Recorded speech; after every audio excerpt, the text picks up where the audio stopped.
김수민의 뉴스 밑장 월간 지방 정치. 네, 반갑습니다. 시즌2가 끝이 나고 처음으로 선보이는 뉴스 밑장입니다. 지방 정치에 대한 전문 방송을 만들겠다 라고 하는 포부와 함께 월간 지방 정치 출발합니다. 한 달에 한 번 에피소드가 업로드가 될 예정이고요. 물론 사정이 변경될 수도 있습니다. 내용이 늘어나고 이러면은 더 많이 올라올 수도 있다라고 하는 것이 있고요. 전국 모든 곳의 지방 정치를 다룰 수는 없을 거예요. 그렇기 때문에 한 달 정도 계속해서 모니터링을 하면서 야, 이 지역의 이 사건은 눈여겨보자 이렇게 올릴 수는 있겠지만 모든 지역을 다 다룰 수는 없습니다. 다만 이 지역은 계속 다뤄주십시오 라고 하는 여러분들의 신청을 받겠는데요. 근데 모든 분들한테 신청을 받을 수는 없고요. 신청하실 수 있는 분의 요건이 있습니다. 뉴스민을 이미 후원을 하시는 분, 그리고 그렇지 않은 분의 경우는 후원하실 분입니다. 뉴스민의 매월 1만원 이상 또는 일시 후원 10만원 이상을 약정해 주신 분들, 이 뉴스민 홈페이지에 가면 후원 약정을 할 수 있는 그 메뉴가 있습니다. 그쪽을 통해서 매월 1만원 이상 혹은 일시 후원 10만원 이상 이렇게 약정을 해 주시고요. 뉴스민 이메일로 보내주셔야 됩니다. 내가 이름이 누구누구고 얼마를 약정을 했는데 이 지역 시, 군, 자치구 같은 기초 단위 중에서 이 지역을 고정적으로 다뤄달라라고 신청을 해주시면 됩니다. 이메일 주소는 newsmin@n.co.kr 그러니까 뉴스민@뉴스민.co.kr 이렇게 이메일을 보내주시면 되겠습니다. 그리고 후원하시는 분 이외에도 내가 모니터링 요원이 돼서 혹은 통신원이 돼서 이 지역의 소식은 전달해 주겠다. 그리고 내가 모니터링한 결과가 있기 때문에 보내드리겠다라고 하시는 분들은 보내주시면 방송에 바로 반영을 하도록 하겠습니다. 제가 오랜만에 방송을 하다 보니까, 그리고 지금 날씨가 더워요. 제가 집에서 많이 쉬고 있다가 방송을 시작을 했는데 혀가 꼬이고 입이 잘 안 풀리는 그런 상황입니다만 방송을 그래도 열심히 진행을 해 보도록 하겠습니다. 여러분들한테 하나 알려드리고 싶은 책이 있습니다. 나는 지방의회에서 일한다 라는 책이 나왔습니다.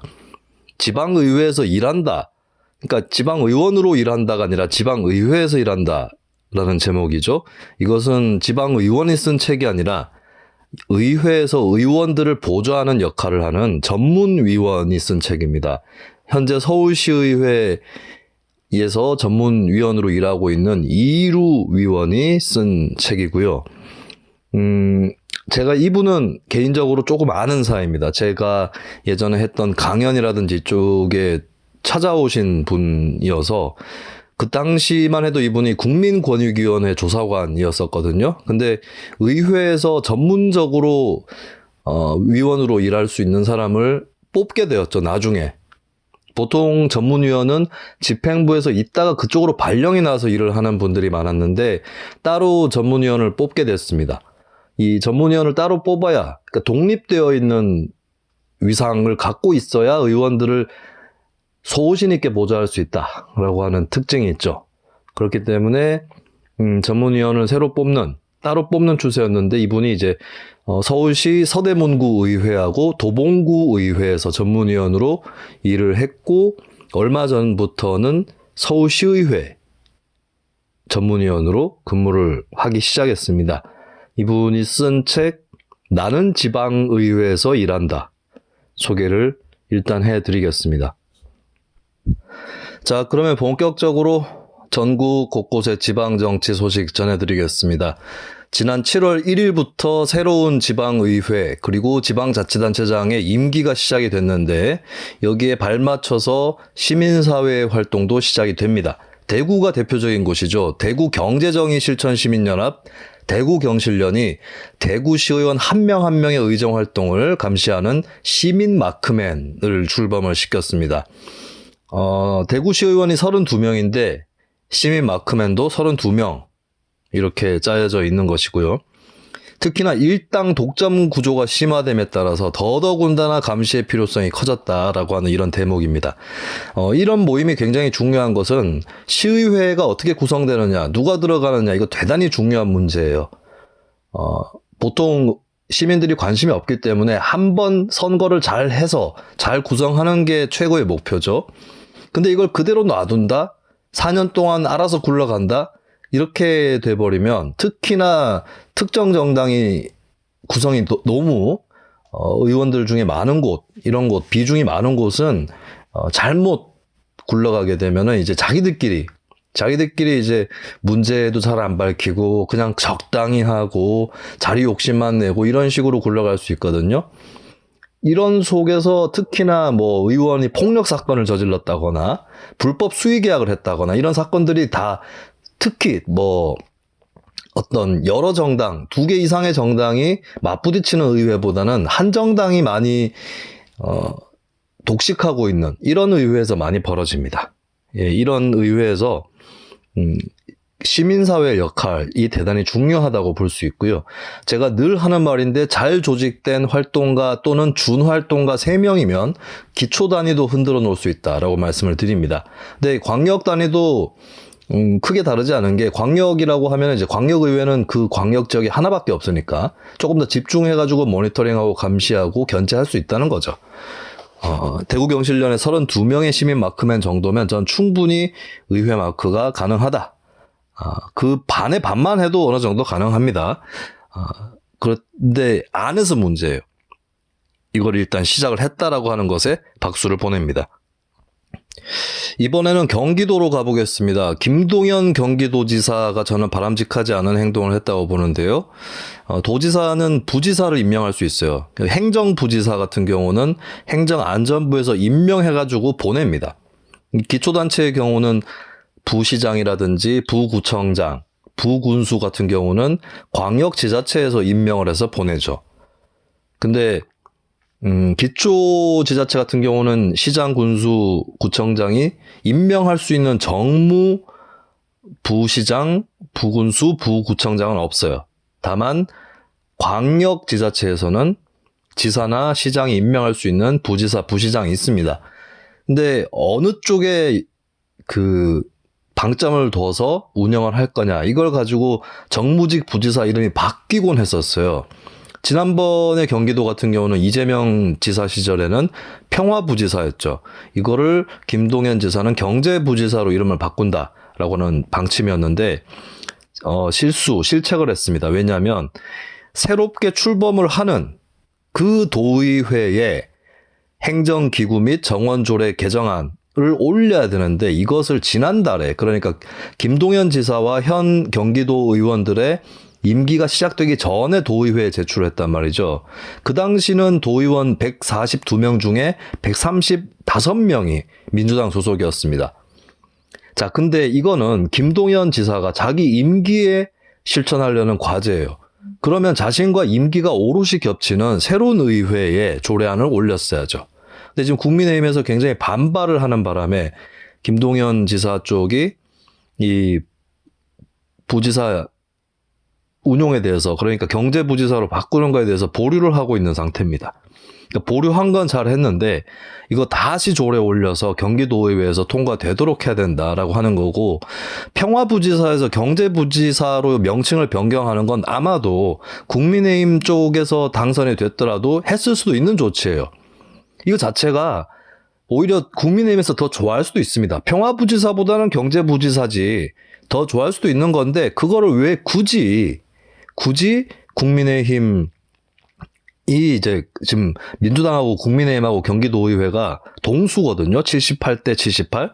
이 상태에서 왜 올리지 않느냐. 이러면은 이제 의회 패싱이다라는 비판이 나올 수밖에 없습니다. 그리고 이제 이 부지사직을 국민의힘에게 준다라고 하는 그런 요구도 국민의힘에서 하고 있는데, 이거는 현재 지방자치단체 지방의회가 부지사라든지 이런 자리에 사람을 추천하는 이런 것들이 공식화, 제도화되어 있지 않은 상태예요. 이거는 김동연 지사가 하기 싫다고 하면 안 주면 되는 겁니다. 국민의힘이 부지사를 맡는다는 거는 이게 연정이에요. 연정이라는 거는 당 간의 협상을 통해서 정식적으로 이게 구축이 돼야 연정이라고 볼 수가 있는 거겠죠.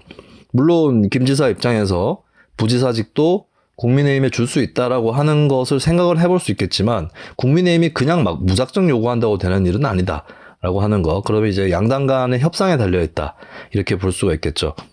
그리고 부지사직을 국민의힘에 주지 않아도 78대 78이기 때문에 이럴 때는 어떻게 해야 됩니까? 알아서 의회에서 잘 통과가 되도록 노력을 해야 된다라고 볼 수 있겠죠. 그리고 부단체장 관련해서 목소리가 또 불거져 나오는 지역이 있습니다. 광주입니다. 강기정 광주시장이 문화경제부시장, 광주는 문화경제부시장으로 돼 있어요. 이 부단체장직에 김광진 전 의원을 임명했습니다.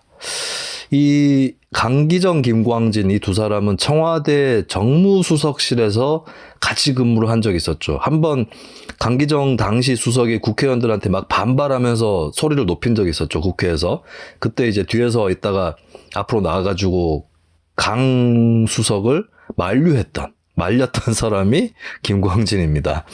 김광진 전 의원을 문화경제부시장으로 내정을 했는데 여기에 대해서 좀 시민사회라든지 이쪽에서 비판이 나왔다고 해요. 재단법인 지역문화교류 호남재단은 7월 5일 논평을 내서 강력한 유감을 표명한다. 네. 그러니까 과연 김광진 내정자가 문화경제부시장으로서, 그러니까 특히 문화도시를 지향하는 이 광주에서 부단체장으로 실력을 갖추고 있는 것이냐. 이렇게 비판을 한 겁니다. 심지어는 이 재단에서 뭐라고 또 썼냐면 현실적으로 문화경제부시장 도입 취지에 부합한 인사가 어려우면 솔직하게 정무부시장이나 경제부시장으로 돌아가면서 이해를 구하는 것이 정도다라고 얘기를 하기도 했었습니다. 근데 이게 딱 정답이 없는 문제예요. 김광진 전 의원이 문화경제부시장으로서의 소양이라든지 지식이 있느냐? 여기에 대해서 또 충분히 문제 제기를 할 수 있겠죠. 근데 그렇다면 다른 실력을 갖고 있으면 또 안 되는가? 그겁니다. 그러니까 어떤 자리에 그 자리에 전문성이 없다 싶은 사람이 갔는데 오히려 잘하는 경우도 있어요. 그 직무에 대한 이해가 빠르거나 또 어떤 방침이 세워졌을 때 그 방침에 따라서 집행을 하고 수완을 발휘하는 거, 이런 것들을 잘하는 사람도 있는 거거든요. 그래서 이 문제는 정답은 없다라고 하는 것이고 정치는 결과로 책임지는 거다. 결국에 김광진 부시장이 임명이 된다면 얼마나 자기 역할을 잘 수행하느냐, 이거는 보여주기에 따라 달린 문제가 아닐까, 그렇게 보여집니다. 자, 이번에는 서울시로 가보겠습니다. 오세훈 서울시장에 관련해서 가장 관심을 가져볼 만한 사안이라고 제가 판단했습니다. 안심소득입니다. 안심소득. 기본소득은 아시죠? 기본소득은 똑같은 금액을 두루두루 다 주는 것입니다. 이 계층별로 좁혀서 줄 수도 있고 선별을 할 수도 있는데 똑같은 금액을 줘요. 근데 안심소득은 그렇지 않습니다. 안심소득 계산은 어떻게 하느냐? 기준의 중위소득, 그러니까 한국 사람들, 돈 버는 사람들을 쫙 줄 세웠을 때 딱 50%에서 어느 정도를 버느냐, 이걸 가지고 중위소득을 판별을 할 수가 있죠. 이 중위소득의 85%를 기준 액수로 삼아서 이것을 받지 못하는, 그러니까 소득이 여기에 못 미치는 쪽하고 쪽 중에 이제 시범사업이기 때문에 몇몇 가구로 선정을 해서 그 차액을 지원하는 거예요. 예를 들면은 소득이 전혀 없는 1인 가구가 있어요. 그렇다면은 1인 가구 중위소득의 85%가 163만 3천 원입니다.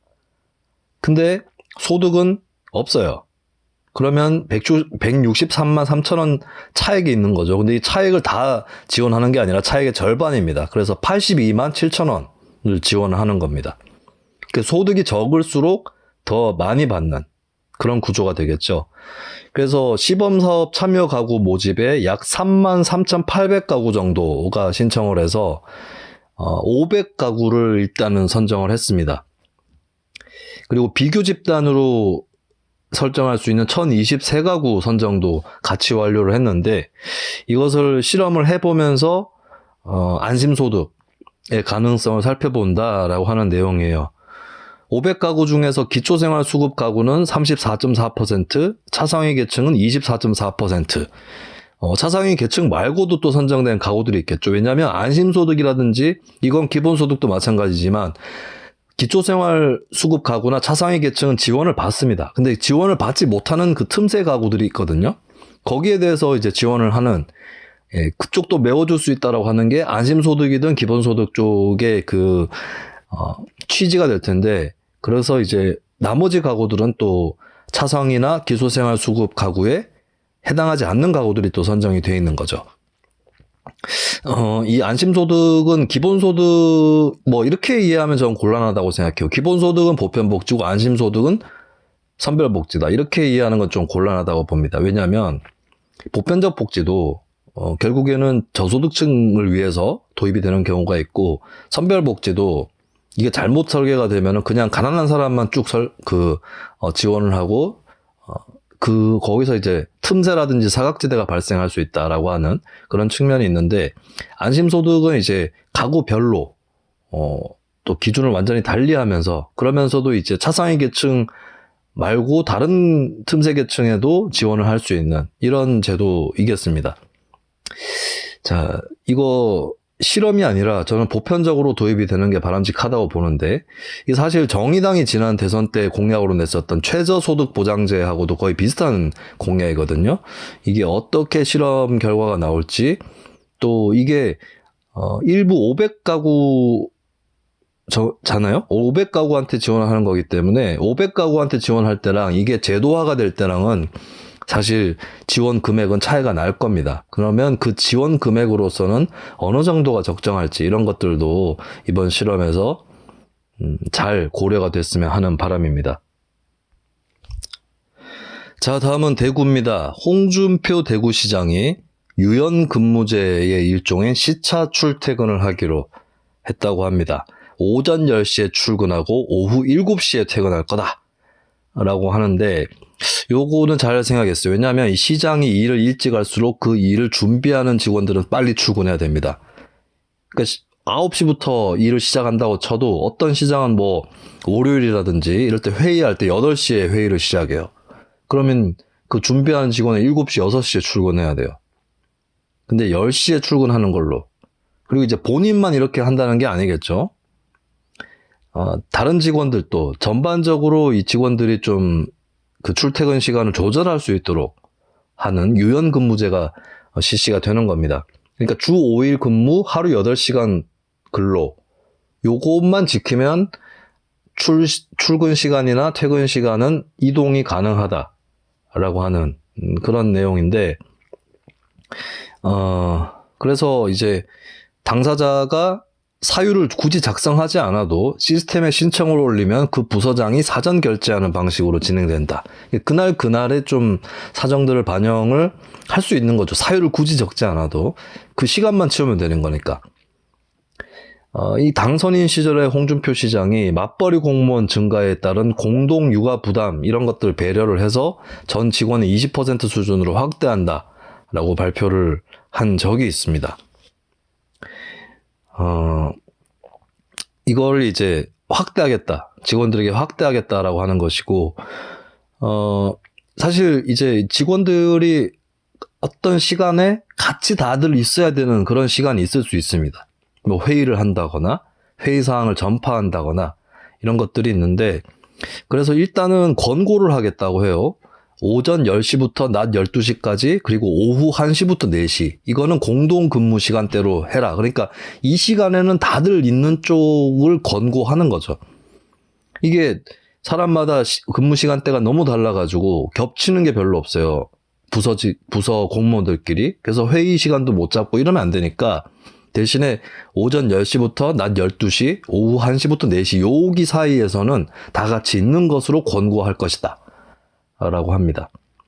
그래서 이제 뭐 4시 이후에 예를 들어서 보육시설에 하원을 한다 할 때 이렇게 부모로서 나간다거나 이런 것들을 좀 더 쉽게 해줄 수 있도록 그렇게 안을 짜는 그런 모습입니다. 홍준표 시장이 공무원들을 잘 보여가지고 혹시 이 힘으로 시민사회와 갈등을 더 적극적으로 벌이는 건 아닌가 걱정이 되긴 하지만 네, 이런 변화 자체는 또 새로운 시대의 룰을 반영하는 것이다. 사회상을 반영하는 것이다. 이렇게 봅니다.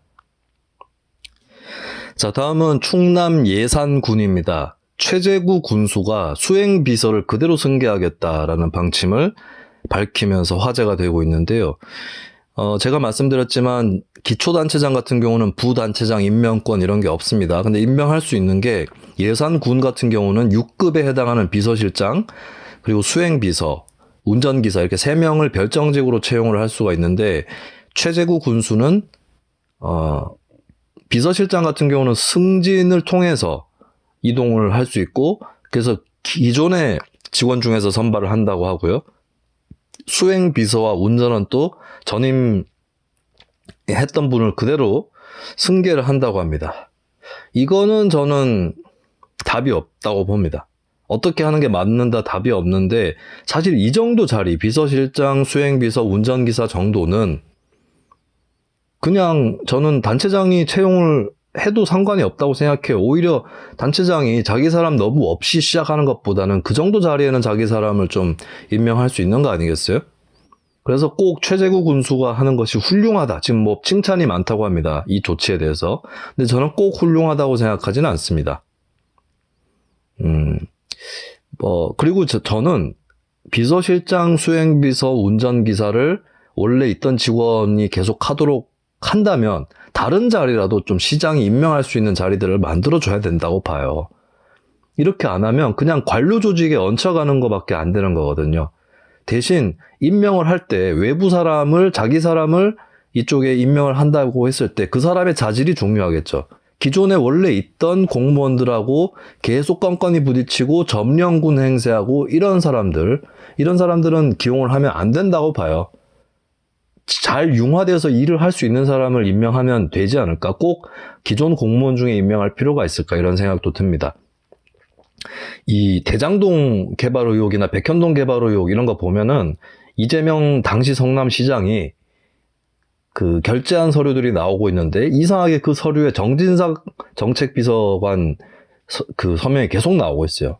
근데 국장, 과장, 부시장 이 계통도 아닌데 이런 외부에서 데려온 사람이 이런 식으로 막 일일이 다 결재하고 그리고 성남시에서 일했던 공무원 증언으로 보면 특히나 정진상 실장 같은 경우는 부시장보다 더 높은 사람이었다라고 하는 그런 말이 나오는데 그렇게 하면 안 되는 거겠죠. 그렇게 하면 안 되지만 그래도 시장이 원래 공무원이 아니었던 사람 중에 자기 사람, 소위 자기 사람 중에 임명할 수 있는 자리들은 좀 보장이 되는 게 좋지 않을까 이렇게 봅니다.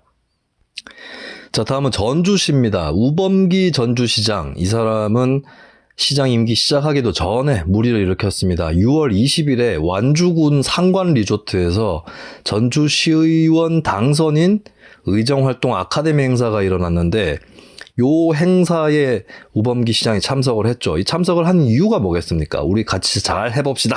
뭐 이런 거 아니겠어요? 근데 꼭 뒤풀이에서 문제가 생깁니다. 만찬을 하는데 좀 안 좋은 소리를 들었나 봐요. 시의원들한테. 사실 우범기 시장이나 시의원들 대다수는 같은 민주당 소속일 겁니다. 근데 이게 공천을 민주당을 받아가지고 나가면 당선되기 쉬우니까 그렇게 하는 거였는데 많이 생각이 다른 부분이 있을 수 있어요. 오히려 같은 당임에도 불구하고. 왜냐? 그냥 전주는 민주당으로 정치를 해야 할 수 있다. 이것 때문에 민주당 달고 있을 뿐 그 내부에 속해 있는 사람들은 차이가 많이 날 수 있습니다. 이거는 대구, 경북, 부산, 울산, 경남도 마찬가지예요. 뭐 하여튼 그래서 만찬을 하다가 좀 듣기 싫은 얘기를 많이 들었나 봐요. 그러고 있는데 이제 자리를 떴어요. 기분이 나쁜 상태에서 자리를 떴는데 그 직원들이 자기한테 와서 인사를 할 거 아닙니까? 거기에 의원들만 있는 게 아니잖아요. 의원들 보좌하는 시의회 직원들도 있고 뭐 그런 상황이었는데 직원들이 자기한테 인사를 하니까 그 상황에서 확 죽여불라. 확 죽여불라. 이렇게 된 거예요. 그래서 지금 이거, 공무원들한테 갑질한 거냐, 욕설한 거냐, 폭언 그건 한 거냐, 이렇게 된 거죠. 근데 우범기 시장이 해명을 했는데, 의원들 때문에 기분이 나빠가지고 가는 길에 그렇게 얘기를 했다. 그러니까 직원들한테 한 얘기는 아니라는 거죠. 오케이. 그럴 수 있어요. 그럴 수 있는데, 이거 또 다른 문제죠. 그럼 의원들한테 그렇게 얘기했다는 거 아닙니까, 결국에. 네. 이게 그러니까 기분 나쁜 얘기는 들을 수 있는데, 확 죽여불라, 이거 왜 나오냐고. 그리고 그걸 왜 공무원 직원들한테 화풀이 하냐고요. 이거는 전주시 공무원 노조라든지 쪽에서 앞으로 또 이런 일이 재발하지 않는지 잘 감시를 해야 됩니다. 뭐 이런 일 하나 가지고 우범기 시장이 당선된 걸 물을 수는 없겠죠. 네, 우범기 시장이 이 일로 크게 의회에도 약점을 잡히고 시작한 거거든요. 앞으로 똑바로 하셔야 될 겁니다. 네, 확 죽여버려. 자, 그리고 전주 소식 바로 들어갑니다. 그리고 오늘의 특집이라고 할 수 있는 의장단 선거 특집 시작을 하겠습니다. 전주시의회의 이기동 의원이 민주당 의장이 됐습니다. 근데 이기동 의원에 대해서 어떤 의원은 막 1인 시위까지 해요. 알아서 사퇴해라. 뭔 얘기냐? 이기동 의원이 2016년부터 4년 동안 자신과 자신의 부친이 지분을 갖고 있는 그 회사가 있는데 그 회사가 전주시와 수의 계약을 맺었어요. 7억 4천만 원을 받았습니다. 자, 이런 경우는 이해충돌 방지 때문에 하지 말아야 돼요. 지방계약법에 지방의원이 감시 대상인 지자체를 상대로 그 기업이 영업행위를 하면 안 된다라고 나옵니다. 이게 불법이에요. 어느 정도의 처벌을 받을지 모르겠지만 근데 문제는 또 이런 사람이 당선이 된다는 게 문제겠죠. 자, 당선이 됐는데 이 사람을 왜 그러면 민주당이 의장에 선출을 하냐 이겁니다. 이 사람 뺐었어야죠. 그래서 지금 진주시의회 일부 의원들과 시민사회단체 또 진보계열 정당들의 비판이 쏟아지고 있습니다. 야, 시작하면서부터 이 상황이에요. 네. 다른 의원도 아니고, 그러니까 이 사람이 사선 의원이에요. 사선 의원이면은 워낙 다선이기 때문에 자연스럽게 의장으로 꼽힙니다. 거기까지는 오케이요. 근데 왜 이런 사람이어야 하느냐고. 네. 이 전주가 일당 독주 때문에 대구와 마찬가지로 이런 고인물에서 나타나는 현상들이 나오고 있다는 거죠. 내년에 이상직 의원이 의원직 박탈이 됐기 때문에 전주에서 재보선이 있습니다. 좀 새로운 계기로 삼을 수 있지 않을까. 뭐 무소속 후보라든지 다른 정당의 후보가 좀 선전을 하는 그런 계기가 좀 되어야 뭐 민주당도 정신을 차리든지 아니면 호남에서부터 시작해서 민주당을 대체하는 다른 정치 세력이 부상을 하든지 이렇게 되지 않을까 싶네요. 자, 이어서 전국 곳곳에 의장단 선거 몇 군데를 좀 살펴보겠습니다. 제가 일을 했었던 구미시의회부터 보겠는데요. 여기서 무슨 일이 일어났느냐? 일단 구미시의회 의원이 25명입니다. 정당 분포는 국민의힘 20명, 민주당 5명 이렇게 되어 있거든요. 이런 경우에 국민의힘이 의장을 가져가는 건 확실한 거죠. 그렇다면 이 국민의힘 20명의 의사를 모아야 돼요. 그래서 일단은 모았답니다. 모았는데 강승수 의원, 뭐 사실 제가 활동을 할 때 같이 있었던 의원인데 강승수 의원이 국민의힘 의장 후보로 선출이 됐고 김춘남 의원, 이분도 제가 의원할 때 의원했던 분인데 부의장 후보로 선출이 됐어요. 그러면 강승수, 김춘남 이렇게 딱 정해져가지고 국민의힘 20표를 딱 모으면 의장, 부의장이 되는 건데 안에서 반란이 일어난 겁니다. 반란이 일어나서 안주찬 의원이라는 분이 이 사람은 이제 저하고 같은 지역구이죠. 동시에 하진 않았습니다. 그러니까 저한테 100 몇십 표 차이로 밀려가지고 떨어진 분이 있다고 제가 말씀드렸잖아요. 그분이에요. 그분이 나중에 의원 돼가지고 2014, 2018, 요번에 2022까지 해서 3선이 된 겁니다. 안주찬 시의원이 이거 엎어버렸어요. 나도 나가겠다라고 해서 투표를 했더니 안주찬 의원이 15표, 강승수 의원이 10표가 나왔습니다. 아니 국민의힘에서 공식적으로 내보낸 후보가 10표가 나오고 그거를 반란을 일으킨 분이 15표가 나왔어요. 이거 왠지 그 민주당 5명이 안주찬 의원 쪽에 표를 얹어준 게 아닌가 그런 생각이 듭니다. 그래서 이제 민주당이 상임위원장 중에 한 자리는 가져가는 거 아니냐라는 말도 나왔다는데 그런 일은 또 없었다고 합니다. 그러니까 민주당은 그 국민의힘 내부 싸움에 강성수 대 안주찬 여기에다가 끼어들어가지고 안주찬 의원을 의장으로 당선을 시켜줬지만 이러고 나서 그 국민의힘 내부에서 수습이 됐나 봐요. 그래서 상임위원장은 국민의힘 그 세 자리를 다 가져가는 걸로 그렇게 처리가 됐습니다. 그래서 민주당은 찬밥이 돼버렸다라고 하는 거죠. 이게 그러니까 좀 너무 팽팽하게 처리가 됐나 봐요. 당 내에서, 국민의힘 내부에서. 그러다 보니까 이게 10대 10쯤으로 됐었나 봅니다. 근데 김영식 국회의원이 주로 개입을 많이 했다라고 보여지는 것 같아요. 근데 김영식 의원이 이 사태로 타격을 먹었다. 자신이 이렇게 관장해가지고 의장 후보로 선출을 했는데 후보로 선출된 사람이 아니라 딴 사람이 의장이 됐다. 이렇게 되면은 의원이 좀 망신을 당하는 이런 상황이고, 이 의원이 이탈표가 생기면 징계하겠다라고까지 얘기를 했대요. 그럼에도 반란표가 일어났다라고 하는 거는 우리나라가 지방의원하고 국회의원하고 임기가 겹치지 않습니다. 2년 단위로 지방선거, 국회의원 선거 이렇게 하죠. 그러면 지방의원들 입장에서도 당신이 국회의원을 향해서 당신이 2년 뒤에도 우리의 대빵일 것 같냐 이런 생각을 또 할 수 있습니다. 이게 지방선거에서 의장단 선거에서 변수가 되는 게 이 부분이에요. 그래서 2년이 지나면 의회 내 세력 판도가 달라질 수도 있습니다. 왜냐? 국회의원이 바뀌어버림으로써, 국회의원이 바뀌어버리면 그 새로운 국회의원을 따르지 않는, 같은 당이었는데도 따르지 않는 사람들이 또 생길 수 있고, 그런 또 변수들이 있습니다. 그래서 의장단 선거는 사실은 전반기, 그러니까 지방선거 치르고 곧바로 치러지는 선거보다 오히려 2년 지나서 치르는 선거가 더 재밌는 경우가 많이 있습니다. 자, 그리고 경북 지역 조금 더 보겠습니다. 영주하고 안동이 사뭇 다른 모습을 보여줬습니다. 영주 같은 경우는 영주가 이제 국민의힘 말고 다른 정당 의원은 없어요. 무소속 의원만 좀 있습니다. 국민의힘 11명, 무소속 3명 이렇게 있는데 14명 중에 3명이면 조금 배려를 해줄 수도 있는 것 같아요. 그러니까 영주는 의장, 부의장이 있고 상임위원장이 3자리가 있어요. 그래서 무소속 의원들이 한 자리는 다오 뭐 이렇게 요구를 또 할 수 있는 것 같습니다. 뭐 부의장을 하나 주든지 상임위원장을 하나 주든지. 근데 결국에 그렇게 안 됐다. 국민의힘이 11명 표를 가지고 5자리를 다 먹는 쪽으로 그렇게 결정이 됐다고 합니다. 14분의 3이면 5분의 1보다는 좀 크지 않습니까? 아닌가? 14분의 3이면 갑자기 계산이 안 되냐? 15분의 3이면 5분의 1이잖아요?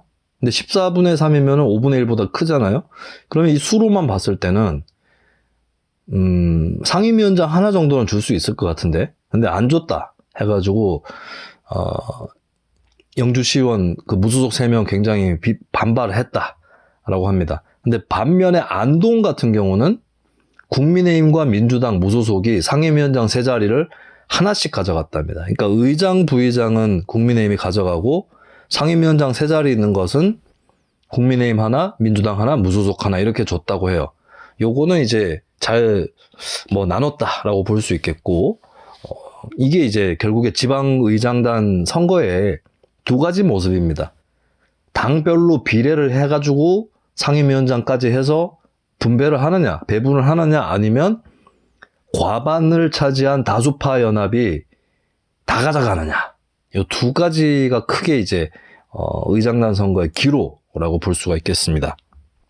여러분들이 생각하기에는 어느 것이 더 옳다고 생각하십니까?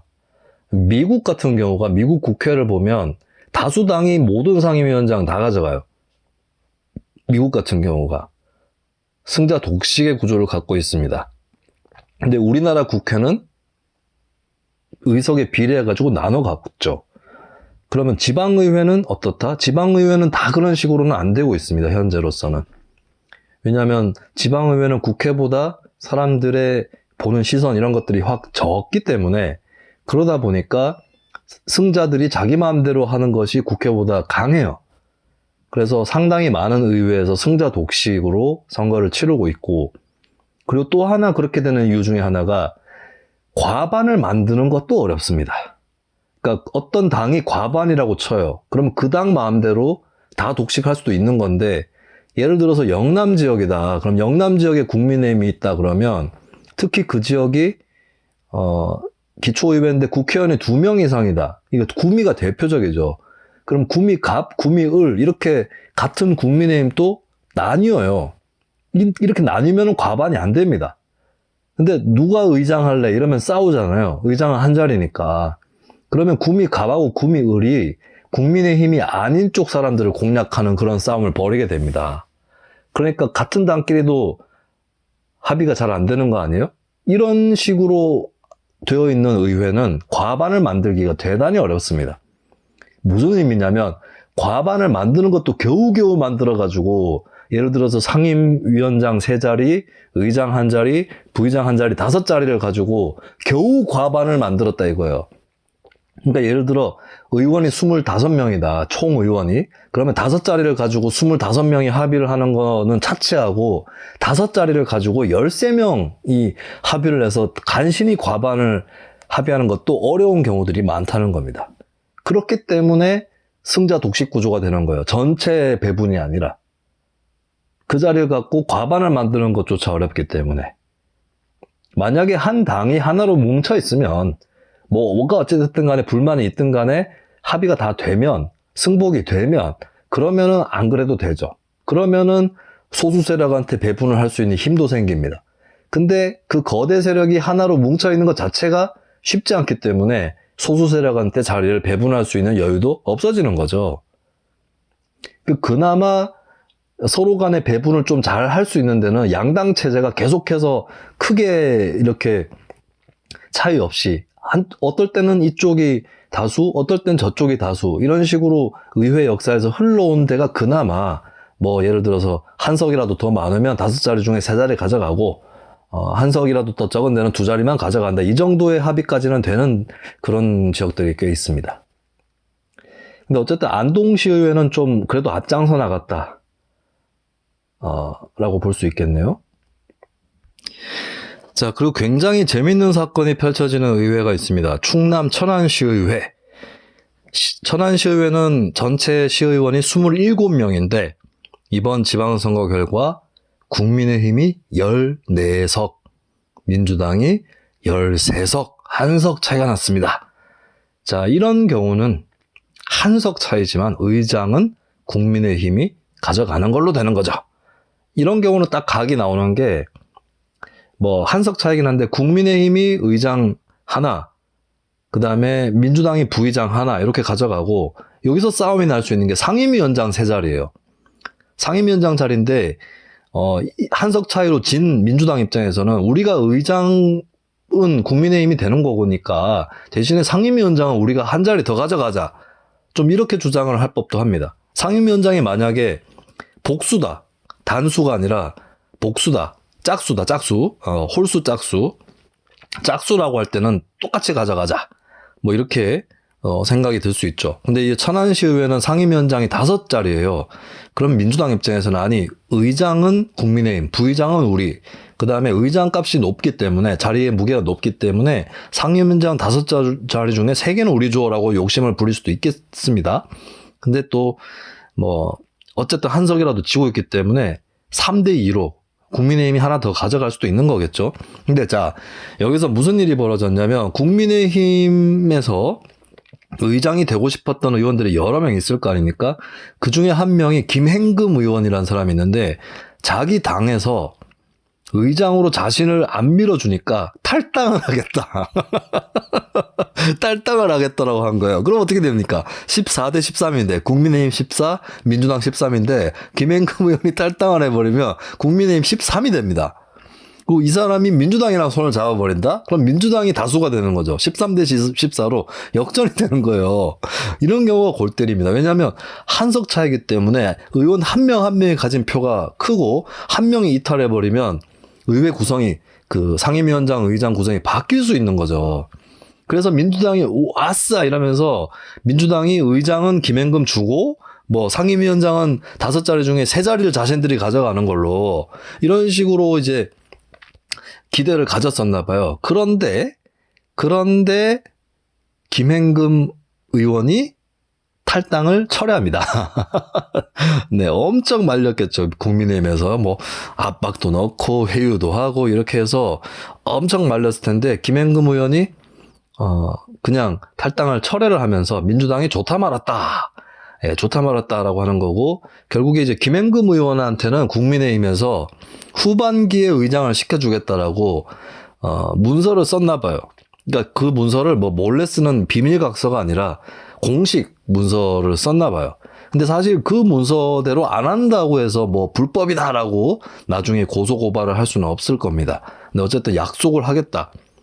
후반기에 의장 하시도록 하겠다. 이렇게 되면서 그래서 결국에 이제 그대로 선거가 치러졌고 상임위 5개는 3군데는 국민의힘 그리고 2군데는 민주당 이렇게 가져가는 것으로 정리가 됐습니다. 결과적으로 봤을 때 이 정리는 뭐 나쁘지 않은 정리였다라고 볼 수 있는데 근데 그 사이에 또 탈당 소동을 벌이고 이런 거 네, 이거는 망신감입니다. 아니 국민의힘 당적 달고 당선이 됐는데 임기 시작하자마자 의장 안 시켜준다고 탈당하겠다고 밝히고 이 뭡니까? 예, 물론 번복하긴 했지만 이런 소동이 벌어져서는 안 된다. 이런 소동이 왜 벌어지느냐? 국회의원은 이렇게 못해요. 지방의원들은 이렇게 하는 사람들이 있습니다. 왜? 사람들이 덜 지켜보니까, 감시가 덜 하니까. 그리고 이런 행동을 해도 나중에 당선될 가능성이 국회의원보다 높으니까 이겁니다. 그래서 지방의회에서 일어나는 일의 상당수가 국회와 달리 언론, 시민사회, 일반 주민들의 시선, 관심, 감시, 견제를 별로 받지 않기 때문에 이런 일들이 일어난다라고 하는 거죠. 다음은 경남 진주시의회입니다. 진주시의회는 국민의힘 15명, 민주당 7명 이렇게 구성이 되어 있는데 민주당이 그러니까 전체 의석의 3분의 1 정도죠. 살짝 못 미치는 22석 중에 7석이니까. 근데 민주당이 의장, 부의장, 상임위원장 3자리 이렇게 다 합쳐서 5자리인데 2자리를 요구를 한 거예요. 이게 딱 정답이 안 나오죠. 왜냐하면 5자리 중에 3분의 1이면 얼마가 됩니까? 5자리 중에 3분의 1이면 계산하기가 30%가 1.5니까 굳이 반올림하면 2자리죠. 근데 2자리 딱 채울 정도는 아니죠. 2자리면은 5자리 중에 2자리면 자릿수로만 치면 40%인데. 근데 또 한편으로는 의장을 국민의힘이 가져가는 거니까 그거까지 감안하면 2자리는 줘야 된다. 민주당이 요구를 할 수 있겠죠. 결국에는 그렇게 되지는 않았습니다. 국민의힘이 거꾸로 이제 상임위 1자리 어떻겠느냐 해서 민주당이 수용을 하게 됐어요. 이런 경우는 제 생각에는 딱 비례해서 나누면 글쎄요. 의장 하나, 상임위원장, 부의장 하나, 상임위원장 하나? 요 정도 주는 게 더 맞지 않을까. 예. 그렇게 보는데, 어쨌든 이제 민주당이 1자리로도 일단 수용을 했다. 예. 어차피 쪽수가 밀리는 거니까. 이럴 때는 또 살짝 상황을 보고, 그냥 이거라도 받자. 뭐 이렇게 된 거죠. 자, 근데 정말 골 때리는 상황에 처한 의회들이 있습니다. 양당의 의석수가 동수인 의회. 네, 아까 전에 제가 어디였죠? 천안시의회 얘기하면서 14대 13인 상황에 대한 얘기를 했잖아요. 자, 동수인 의회가 있습니다. 경남 거제시의회입니다. 지금 현재도 거제시의회는 아직까지도 이게 정리가 제대로 안 되어 있는 그런 상황입니다. 자, 거제시의회 8대 8이에요. 국민의힘 8명, 민주당 8명인데 협상이 자꾸 결렬이 돼요. 자, 이렇게 되면은 한쪽에서 그러니까 일단은 의장이 임시의장이 있습니다. 임시의장이 가장 연장자인 쪽이 임시의장을 맡는 곳이 많은데 어쨌든 거제시의회는 국민의힘의 신금자 의원이 의장 직무대행을 맡아서 개회를 선언했어요. 하지만 자, 정족수가 돼야 됩니다. 어떤 안건을 의결하려고 해도 전체 의원의 과반의 의원이 출석을 해 있어야 돼요. 근데 그러면 거제시의회 16명이죠. 그러면 9명이 출석을 해야 됩니다. 의결을 하려면. 근데 8대 8이잖아요. 한쪽 당에서 다 퇴장하면 회의에서 이게 의사 정족수는 성립이 돼요. 의사 정족수는 3분의 1인가 그래서 전체 의원의 3분의 1 이상이 있으면 의사 진행을 할 수 있습니다. 근데 안건을 의결하려고 하면 과반이 있어야 되는데 민주당 의원들이 다 퇴장해서 없어요. 이러니까 의장을 뽑을 수가 없는 거죠. 자, 이럴 때는 지금 그 양당의 협상 내용을 보니까 민주당의 주장은 전반기 의장, 후반기 의장을 양당이 번갈아서 수행을 하고 그 다음에 상임위원장 세 자리는 의장 소속 정당이 한석 그리고 의장이 아닌 정당 소속의 2자리를 주자. 이거 제가 봤을 때 합리적인 주장입니다. 근데 국민의힘은 뭐라고 하냐면 전반기 의장과 상임위원장 2석을 우리가 일단 가져가겠다. 후반기 구성은 그때 가서 다시 협의하자. 이건 날도 더운 놈이 심보예요. 또 지금 양당의 의석이 똑같은데 어떻게 의장 또 가져가고 상임위원장 3자리 중에 2자리를 가져갑니까? 이건 민주당이 제안하는 게 합리적인 제안입니다. 이게. 근데 아마 국민의힘이 후반기에 가서 보자고 한 것은 제가 아까 말씀드렸던 거제에 혹시 국회의원이 바뀌면 어떡하느냐. 그러면 국민의힘도 자기들끼리 분열될 수도 있는 거거든요. 그런 게 우려가 되는 게 아닌가. 뭐 이런 생각도 드는데 어쨌든 이 제안은 민주당 쪽 제안이 합리적인 제안입니다. 이거 어디까지 국민의힘이 틀면 안 된다. 이것도 거꾸로 된 지역도 있을 거예요. 어떤 지역에는 국민의힘이 합리적으로 제안하는데 민주당이 안 받거나 뭐 이런 식의 지역도 있을 수 있을 것 같습니다. 그리고 김포시의회도 가부동수예요. 김포시의회도 가부동수라서 7대 7인 상황인데 여기서도 지금 의견을 좁히지 못하고 아직까지 원구성이 안 되고 있다라고 하는 겁니다. 별의별 사건들이 다 있어요. 경기도 광주시의회는 민주당 6석, 국민의힘 5석인데 민주당의 이은채 의원이 의장을 맡기로 합의를 했어요. 근데 민주당 주임록 의원이 출마를 해가지고 당선이 돼버렸습니다. 이거 그거네. 그러니까 민주당 6명 중에 1명이 따로 출마해서 국민의힘 쪽을 끌어들인 거죠. 이런 일이 예전에도 많이 벌어졌어요. 그러니까 민주당 6명, 국민의힘 5명인데 여기서 광주시의회에서 민주당 1명이 틀면서 국민의힘이 5명 의원하고 손잡고 야 상임위원장하고 그쪽 가져갈 수 있도록 내가 한 표 보태줄 테니까 나를 의장으로 밀어다오. 이렇게 해가지고 당선이 된 거 아닙니까? 이게 경기도 파주시의회도 마찬가지인데 민주당 8석, 국민의힘 7석이에요. 근데 민주당 이성철 의원이 당론을 무시하고 또 따로 입후보를 해가지고 국민의힘 7명을 끌어들여서 당선이 됐습니다. 결국 민주당 경기도당이 이들 의장들을 제명했습니다. 네, 참 별의별 일 다 있는 거죠. 이 대장동 의혹에서도 그렇잖아요. 성남시의회에 원래 국민의힘 소속이었던 의장이 따로 나와버립니다. 따로 나와서 민주당 의원들 표를 받아가지고 의장이 되죠. 그런 다음에 성남도시개발공사 그 설치 조례라든지 이런 것들을 민주당에 맞게 막 밀어붙여서 처리를 해줍니다. 그리고 나중에는 당도 민주당 쪽으로 건너가 버리죠. 되게 웃기는 거예요. 국회에서는 이런 일이 불가능하지 않습니까? 근데 지방의회는 사람 수도 적고 국회에 비해서는 시선을 많이 받지 않으니까 바로 얼마 전에 뭐 무슨 당으로 당선돼 놓고 그 당에서 자신을 의장 후보로 안 밀어주니까 다른 당 의원들하고 손잡고 자기가 의장 되고 자리들도 다른 당 쪽으로 밀어주고 이런 현상이 또 벌어진다라고 하는 거죠.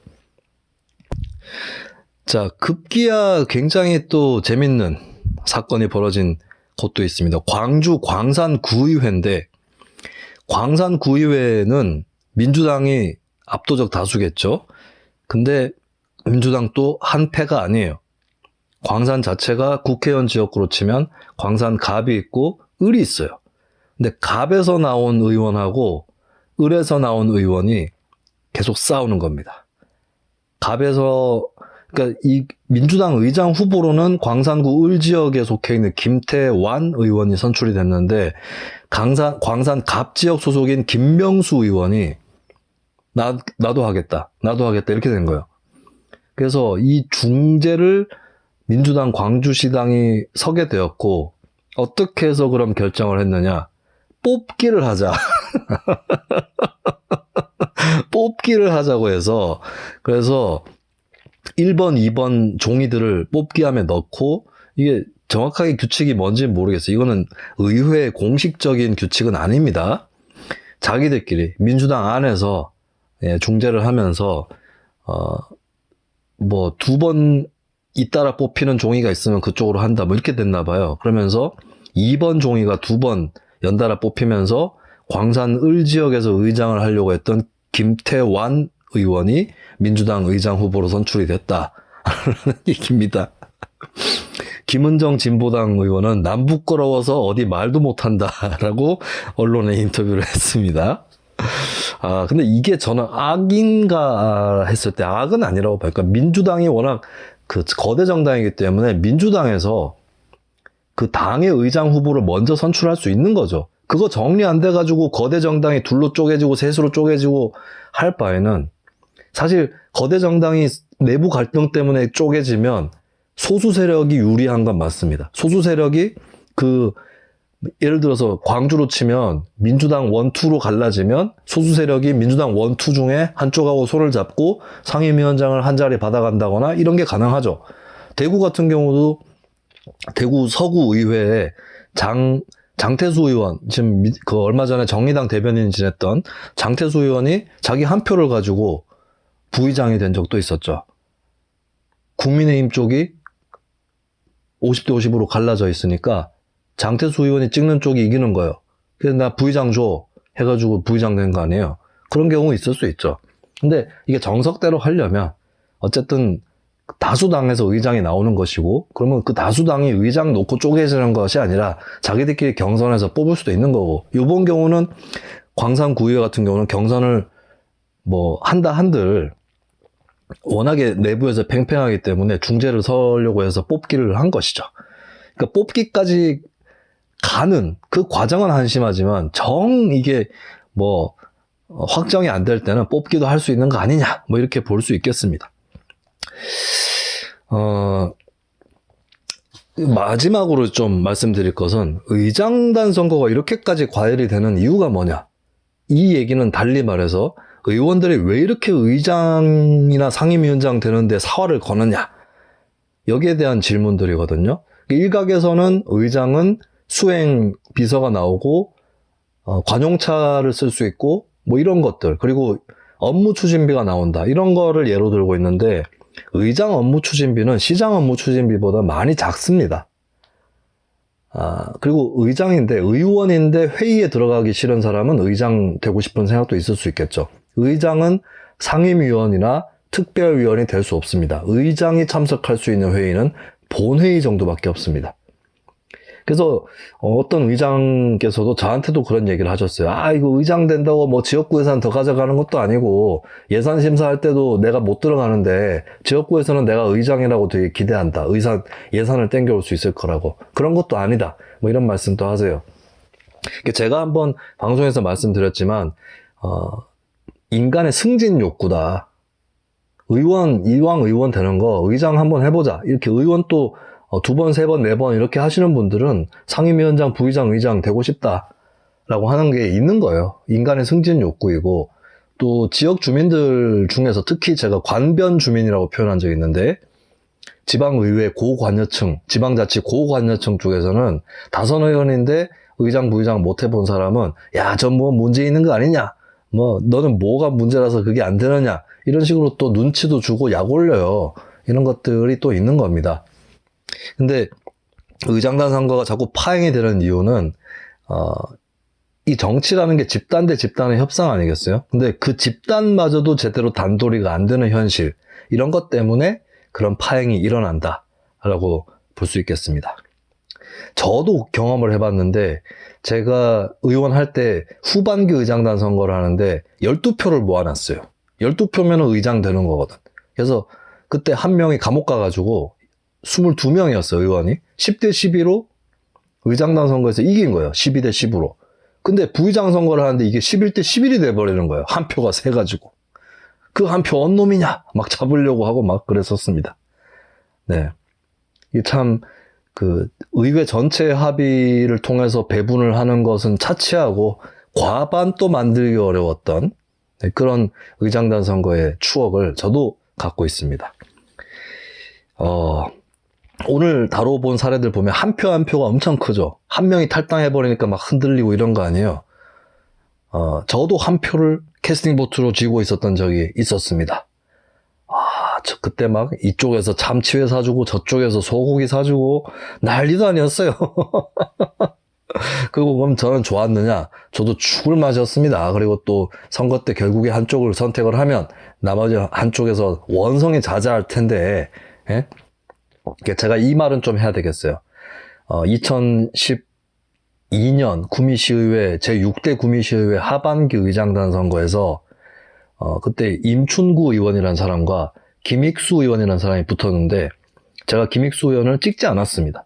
사실 이분이 막 여러 가지 좀 말들이 많아가지고 찍었을 때 제가 제 친구들 보기에도 낯이 안 섰어요. 그래서 이분의 집요한 구애도 불구하고 찍지 않았거든요. 근데 이분이 동네 쪽으로 보복 조치 같은 걸 해가지고, 이분 지역구 쪽 동네 사람들 중에 저희 아버지하고 친한 사람들이 많이 있었어요. 네, 뭐 산악회 이런 모임도 하고 그랬는데 저희 아버지를 왕따시키는 것으로. 네, 그런 인간을 내가 의장을 안 찍어주길 잘했죠. 그런 인간이니까. 이 인간은 나중에는 의장이 됩니다. 나중엔 되는데, 나중에 될 거를 뭘 그때 악을 쓰고 바득바득 자기가 잘못 살아왔다 생각을 하고, 그렇게 생각을 하고 2년 뒤를 바라보면 될 것을, 의장단 선거가 뭐길래.